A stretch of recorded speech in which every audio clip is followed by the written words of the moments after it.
Sa mahigit 65 million registered voters noong eleksyon 2022, mahigit 13 million o 19% ang bahagi ng Generation Z o Gen Z o yung mga pinanganak mula 1997 hanggang 2004.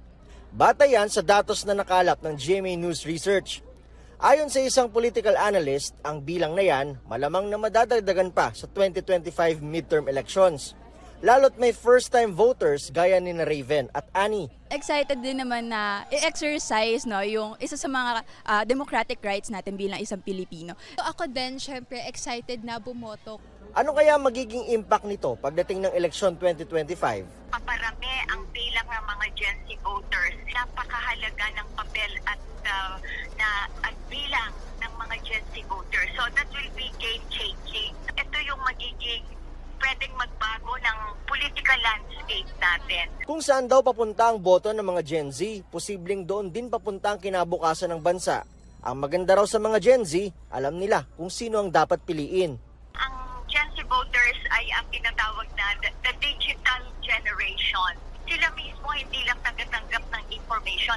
Sila mismo pwedeng maging actors mismo and shapers ng mga pamamaraan na teknolohiya, yung information na pwedeng dalhin through digital technology.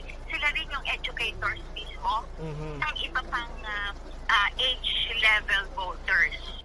Aware raw ang mga nakausap naming Gen Z sa kanilang posibleng maging papel sa eleksyon. Paano nga ba pumili ng isang iboboto na sa darating na 2025 elections? Una, syempre, bilang kabataan na syempre may characteristics na mag-isip ng critical din, hindi nila dadalhin yung personal interest nila sa pagtakbo at hindi pera ang habol at hindi power ang habol sa mismo posisyon.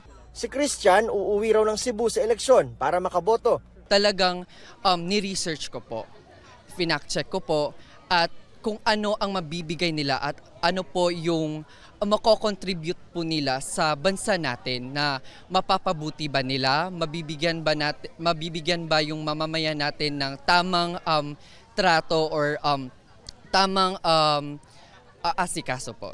Kahit nga raw sa Kamara, 1/3 nito ay nabibilang sa mga bago at batang mambabatas. That's also a significant development kasi iba ang kaisipan ng mga bata kesa dun sa mga traditional na politiko. Kung pagbabasihan natin ay yung barangay and SK elections, sabihin na natin na isama muna yung 15 years old up to 17. Pero yung barangay and SK elections kasi ang ating SK doon na mga botante ay almost 24 million. So more or less nag-e-expect tayo ng mga hanggang 20 million members ng Gen Z na mga kabataan na napaka-importante ang boto. It is enough to elect a senator. It is enough to elect several party lists and therefore nung votes nila will matter. Sila ang magdidikta ng kinabukasan ng ating bayan. Para sa GMA Integrated News, Nico Wahe, nakatutok 24 oras. Mga kapuso, patuloy na tumutok sa mga balita. Mag-subscribe sa GMA Integrated News sa YouTube.